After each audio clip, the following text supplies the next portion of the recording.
Bonjour à tous, bienvenue dans cette toute nouvelle vidéo. Aujourd'hui, je suis ravi de vous accueillir pour une vidéo complètement inédite, un thème que je n'ai pas encore abordé sur ma chaîne YouTube, qui est le récifal. Donc première vidéo, premier bac récifal pour ma part.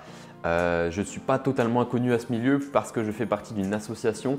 Je suis nordiste, je fais partie de l'association d'aquariophilie d'Orchy qui réalise notamment la plus grande bourse au nord de Paris. Donc je connais un peu le récifal parce qu'on en a au club. Donc je tenais juste avant de commencer la vidéo à vous mettre en garde, c'est ma première expérience. Je n'ai pas la science infuse, je suis là également pour apprendre des choses. Alors voilà, je me suis renseigné au préalable, j'ai posé des tonnes de questions à des membres de l'association, etc. Je me suis renseigné, j'ai regardé des vidéos, mais les erreurs sont humaines.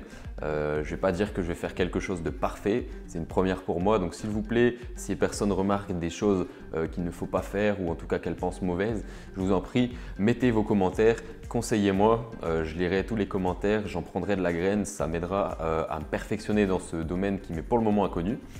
On va sans plus tarder commencer, je vais vous pitcher un peu le projet. Donc mon projet, c'est un projet qui est un peu minimaliste parce que dans le récifal, on aime bien et c'est tout bonnement justifié pour le bien-être des animaux et le bien-être des coraux d'avoir des grands volumes. Ici, j'ai décidé de partir sur un tout petit volume. Quand je dis tout petit, c'est un 30 litres. Pourquoi un 30 litres? Eh bien écoutez, j'avais déjà une cuve de 30 litres. J'avais envie de commencer léger. Je n'avais pas envie d'avoir des gros volumes parce que plus on a des gros volumes, alors oui certes plus on a des gros volumes, plus les paramètres vont être stables parce qu'il y aura moins de variations de température, de paramètres, etc. Mais d'avoir un petit aquarium comme ça pour moi c'est idéal parce que je vais minimiser tout ce qui est les dépenses parce que je vais acheter moins de matériel ou en tout cas du matériel qui est moins cher. Je vais avoir forcément moins de vivants parce que je vais avoir moins de place pour mettre du vivant. Les pierres vivantes, c'est pareil, je ne vais pas devoir en acheter autant que si j'avais un aquarium de 200 litres. Donc tout ça, pour moi, c'est idéal niveau financier. Et également, c'est idéal pour moi pour faire ma première expérience, c'est-à-dire que je ne vais pas risquer de perdre des bancs énormes de poissons parce que je ne vais pas mettre beaucoup de vivants, vous allez comprendre pourquoi. Pour moi, le but de cet aquarium, donc, ça va être de mettre mes pierres vivantes, de pouvoir y installer dans cet aquarium des coraux. Donc, je vais partir notamment sur des coraux mous. Également mettre un peu de vivant. Encore une fois, 30 litres, c'est vraiment le volume, on va dire limite le plus petit qu'on peut retrouver en récifal. Donc, je ne vais pas mettre grand chose. Je pense partir sur une symbiose goby et crevette. Donc, pour ceux qui ne connaissent pas, je vous invite à vous renseigner. De toute façon, vous allez le voir dans des prochaines vidéos, je pense. L'aquarium, on va l'installer juste ici, sur le meuble qui se trouve juste ici. Alors c'est un meuble qui fait comme ça, je dirais 1 mètre, 1 mètre 20. Il est assez beau. L'aquarium est à une taille on va dire raisonnable. Ça va être un aquarium cubique que je vais vous montrer tout de suite. On va le positionner juste ici. Donc c'est dans un coin de ma maison, ça va être assez joli. Ça va permettre d'avoir un coin lumineux. Et puis il est assez bien exposé. Donc les gens quand ils rentreront dans ma maison, ils pourront voir l'aquarium et l'admirer. Parce que le but c'est que ça soit très joli. Bien évidemment, pour éviter tout risque inutile de casse de l'aquarium et d'affaissement du meuble, je vais y installer un petit tapis. Donc c'est un tapis en mousse qui est cubique, qui a la forme de l'aquarium, qui a été vendu avec l'aquarium. Donc je n'ai pas dépensé d'argent supplémentaire pour ce tapis. Cet aquarium, il est cubique, le meuble est cubique, donc ça va être, je pense, assez joli. L'aquarium, le voici, le voilà, un aquarium de 30 litres qui est cubique. Il fait 30 cm sur 30 et 35 de hauteur, donc c'est vraiment un beau volume. Le fait qu'il soit comme ça cubique, moi j'aime beaucoup. On va sans plus tarder installer l'aquarium.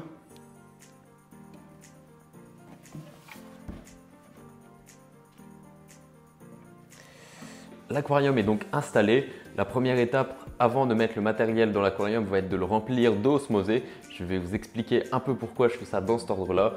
Mais d'abord, je vais le remplir.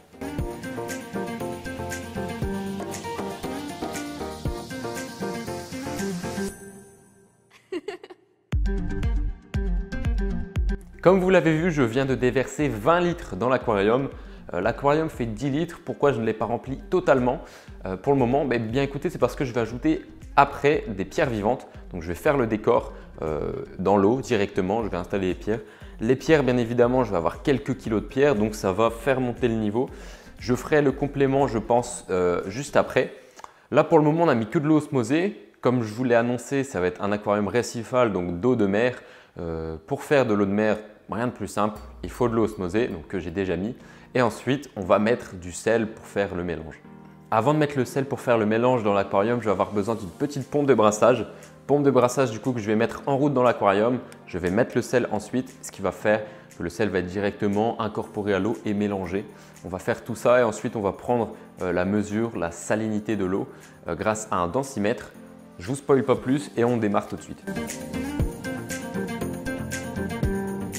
Maintenant, on va encore patienter avant de mettre le sel car il manque une étape. Juste avant de mettre le sel, on va mettre le chauffage en route, histoire qu'il commence déjà à réchauffer l'eau. C'est un petit chauffage de chez Aquael qui va être parfait pour cet aquarium.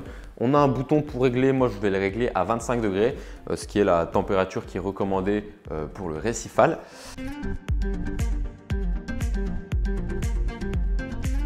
Donc les amis, maintenant qu'on a mis la pompe et le chauffage, il ne nous reste plus qu'à mettre le sel. Donc pour ça, j'ai un petit paquet. Ce n'est pas une promo, mais je voulais juste vous montrer ce que j'avais acheté. C'est un sel de chez Aquarium System qui est fabriqué en France.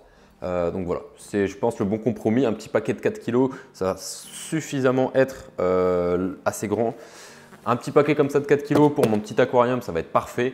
Je vais pouvoir même en réutiliser parce qu'il va m'en rester pour faire des changements d'eau éventuels.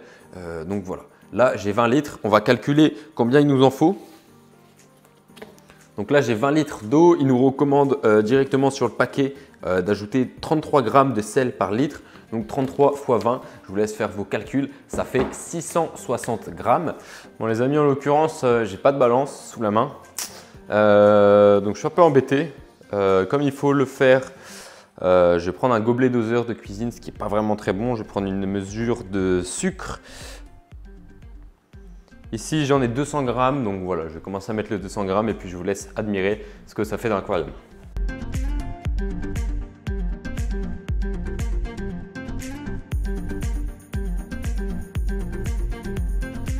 Encore 200 grammes, on va être à 600 grammes, je vais m'arrêter là.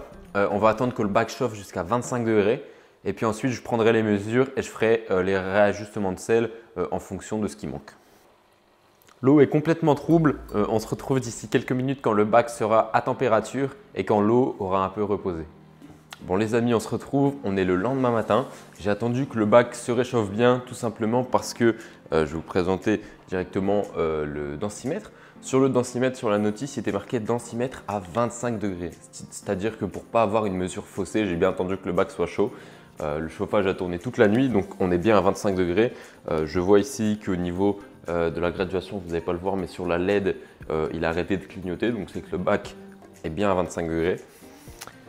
On peut voir que l'eau s'est totalement éclaircie, donc on a bien mis le sel, mais là le bac est super propre, donc on voit que l'eau s'est bien incorporée. Au tout début, je ne sais pas si vous vous en souvenez, mais c'était assez trouble. Pour le densimètre, donc rien de plus simple, ici on a un petit tube bleu. À l'intérieur de ce tube bleu, on a un flotteur, donc un flotteur avec des poids, et sur ce flotteur, on va voir ici une graduation tout en haut, je vais vous le montrer. Donc les amis, voici le flotteur, donc on voit ici qu'il y a des poids tout en bas. Ici, il y a une petite graduation, mais ici c'est plus la température. Et tout en haut, ici, vous voyez qu'on a une graduation avec ici des mesures.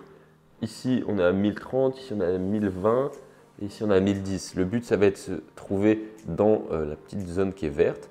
Donc pour ça, rien de plus simple, j'ai utilisé le tube que je vais remplir d'eau. Je vais ensuite mettre le flotteur et on va observer où est le niveau de l'eau en fonction tout simplement du flotteur. Donc les amis, donc je l'ai rempli, l'eau est vraiment à ras-bord du tube. Ici, on voit la graduation, on est à 1022 exactement, donc ce qui est parfait, on est dans la graduation verte. Donc on a mesuré la salinité, je suis actuellement à 1022 de densité, donc ce qui est parfait, je suis dans la graduation verte. Je vais pouvoir vider le tube pour remettre l'eau dans l'aquarium, nettoyer le densimètre. Ensuite, on installe la lampe et ensuite on va patienter quelques jours. Les amis, je vais vous présenter du coup la petite remplette qui va aller sur l'aquarium juste derrière. C'est une lampe Spectra. Elle est adaptée au niveau de la taille, au niveau du spectre de couleurs. Il faut bien choisir, moi je suis un habitué de l'eau douce, il faut bien choisir forcément une lampe pour récifal parce qu'on n'a pas du tout les mêmes types de rampes. On est toujours sur des LED, mais ici on va avoir des LED un peu plus bleus. Parce que si vous voulez, vous avez juste à regarder un schéma sur internet, mais au bout d'un moment, dans l'océan, dans les mers, le soleil tape forcément sur l'eau, mais tous les spectres de couleurs ne passent plus et en général, on se retrouve dans les eaux profondes avec uniquement du bleu et on n'a plus tout ce qui est vert, rouge, etc. qu'il y a dans la couleur blanche. Donc voilà, on a 3 ici petits spots LED, je vais directement installer ça sur l'aquarium et je le mets en route et on aura fini. Donc voilà le rendu sur l'aquarium. Au-dessus, vous ne le voyez pas ici tout de suite, mais j'ai des boutons. Donc je peux régler voilà, plus ou moins bleu. Ici, on repasse sur du blanc. Et plus j'appuie, plus on va partir voilà, sur de la couleur bleue. Donc après, à moi de régler. Là, on est vraiment sur le bleu-bleu. Maintenant les amis, on a fini. On a rempli l'aquarium, on va dire aller aux 2/3 parce qu'ensuite, quand je vais rajouter les pierres, le niveau va monter. Donc je rajouterai de l'eau ultérieurement. Donc on va dire que j'ai rempli entre guillemets la première étape avec l'eau de l'aquarium, le sel, la densité qui est correcte, le chauffage, la pompe de brassage et la lumière sont installés. Maintenant, la prochaine étape va être d'installer les pierres vivantes. Pour ça, je vais me laisser quelques jours le temps d'aller les chercher parce que je les ai stockées à un endroit qui n'est pas chez moi. Et ensuite, on va pouvoir avancer. Re à tous, donc je suis allé chercher les pierres vivantes. Maintenant, j'ai plus qu'à les déballer et on va créer le décor directement dans l'aquarium. C'est parti!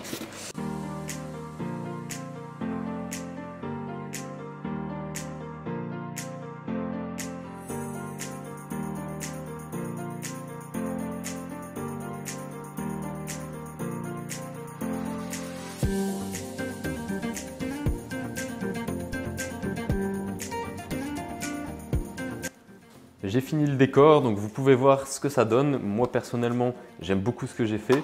Après, encore une fois, il manque le sable, il manque les coraux, donc c'est pas totalement fini. Il y aura sûrement des réajustements. Pour ceux qui vont me poser cette question, je réponds tout de suite. Je n'ai pas collé les pierres, elles sont mises comme ça en vrac entre elles. La structure est assez stable, mais on ne sait jamais. Peut-être qu'un jour, une des pierres va bouger ou qu'en fonction de ce que je fais avec le meuble, si un jour on met un coup dedans, peut-être que tout va s'effondrer. Donc je vais sûrement les coller à l'avenir, mais pour le moment, je vais laisser ça comme ça. Sûrement aussi parce que je vais faire peut-être des réajustements d'ici quelques temps, d'ici que je mettrai les coraux. On a presque fini, je vais juste faire le complément d'eau de mer parce que forcément, quand vous voyez qu'il manque bien, allez, quoi, je dirais 8 cm. Je ne vais peut-être pas le remplir à ras-bord, mais pour bien le remplir, il me manque quand même de l'eau. Donc je vais refaire de l'eau de mer.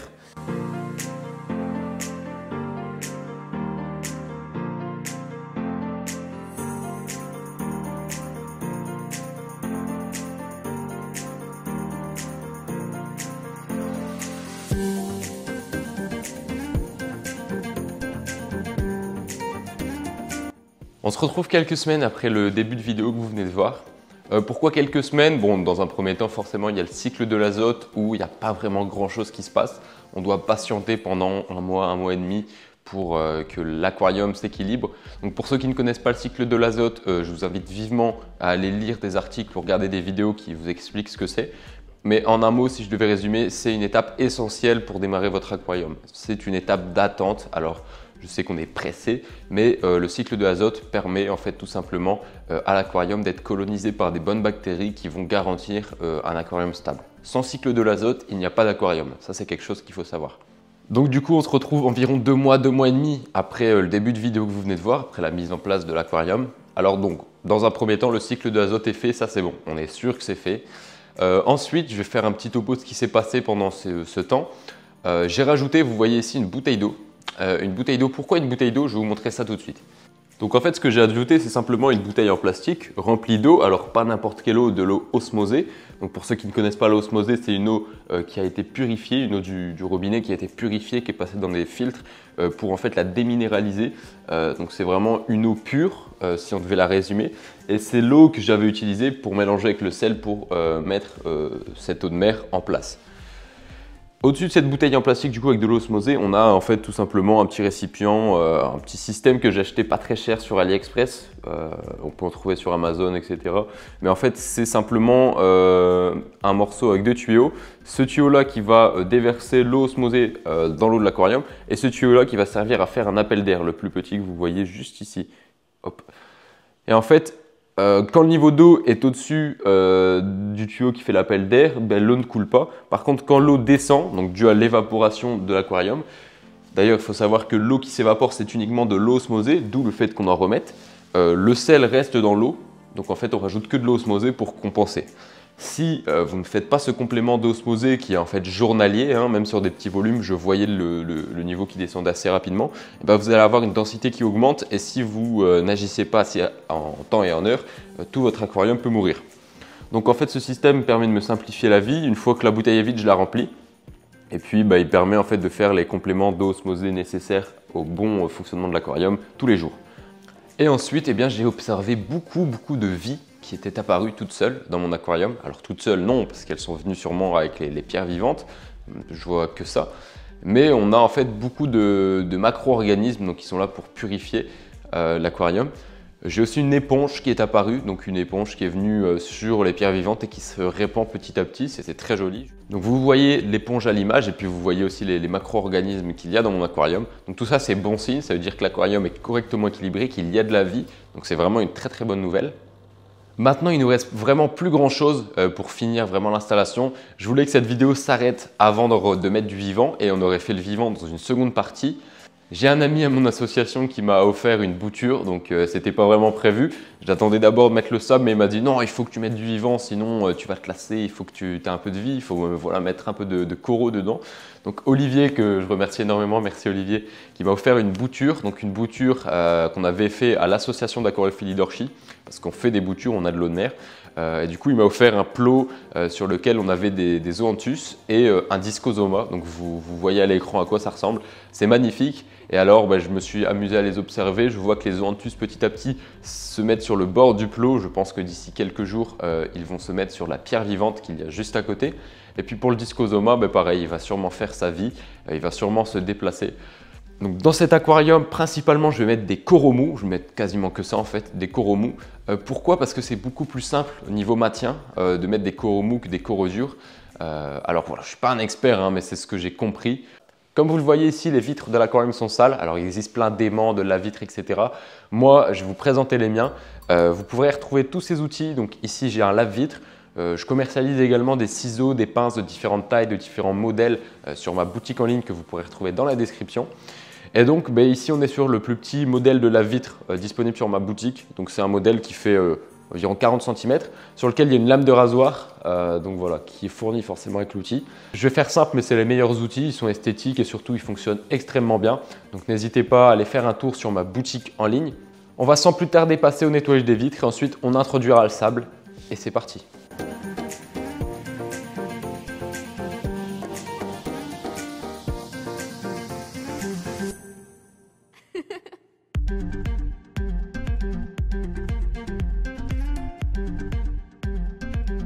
Comme vous le voyez, on vient de nettoyer l'aquarium. Alors ça s'est super bien passé. Attention à bien nettoyer l'outil après utilisation parce que l'eau de mer attaque et les outils ne sont pas épargnés. Donc allez bien les rincer après utilisation. Et ici, l'aquarium est totalement propre. En tout cas, les vitres sont totalement propres. Et juste avant de passer à l'introduction du sable dans l'aquarium, je voulais vous prévenir que les pierres vivantes en général sédimentent. Donc elles s'abîment, elles relâchent des choses et souvent vous allez voir une sorte de petite poussière marron pas très jolie en bas de l'aquarium. En tout cas quand vous n'avez pas de sable, vous allez voir cette petite poussière, donc c'est des sédiments de pierres vivantes. Avant d'introduire le sable, bien évidemment, j'ai fait un changement d'eau pendant lequel j'ai siphonné tous ces sédiments. Donc voilà, il faut bien faire ça avant de mettre son sable, sinon vous allez laisser des sédiments en dessous du sable, ce qui est vraiment pas bon. Donc l'aquarium ici est bien nettoyé, on passe sans plus tarder à l'introduction du sable. Avant d'introduire le sable, il faut bien évidemment le nettoyer. Donc pour ça, j'ai pris mon seau et je l'ai remué. J'en ai passé, franchement, j'ai dû passer 45 minutes, 1 heure à le nettoyer parce que on fait ça, on vide l'eau, elle est sale, on en remet, c'est toujours sale. Il n'y a pas de fin, je ne sais même pas s'il est vraiment propre au final, mais bon, je l'ai quand même nettoyé énormément de fois. Donc on a retiré quand même pas mal de poussière, etc. Petite précaution, moi je l'ai nettoyé à l'eau osmosée, vous n'êtes pas forcément obligé de le faire, mais c'est peut-être mieux pour l'eau de mer. Donc si vous avez possibilité de le faire, faites-le.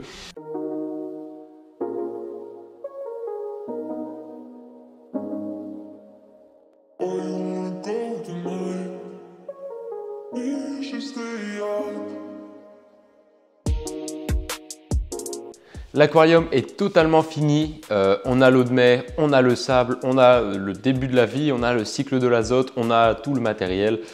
Écoutez, c'est bon pour cette vidéo pour ma part. J'espère que vous aurez apprécié cette petite vidéo d'introduction à l'eau de mer pour ma part et peut-être un petit tuto pour les personnes qui veulent se renseigner. N'hésitez pas, si vous avez aimé la vidéo, à lâcher votre meilleur like et également à vous abonner à ma chaîne YouTube. Si vous aimez l'aquariophilie ou la terrariophilie, il y aura d'autres vidéos qui vont arriver. Donc ça serait un grand plaisir pour moi de vous accueillir sur mon compte YouTube. Pour les personnes qui veulent voir d'autres contenus, je suis un peu plus régulier sur TikTok et Instagram, où là ici on est plus sur du format court et des stories, donc n'hésitez pas à aller me follow, tous les liens sont en description. Et pour les personnes qui veulent s'équiper pour nettoyer leurs aquariums ou même leur terrarium d'ailleurs, n'hésitez pas à faire un tour sur ma boutique en ligne ILAS, vous aurez ça dans la description, vous retrouverez pince, ciseaux, lave-vitre et également le sand flatter que vous avez vu que j'ai utilisé pour le sable. Et en attendant les amis, prenez soin de vous, de vos animaux et à bientôt. Salut!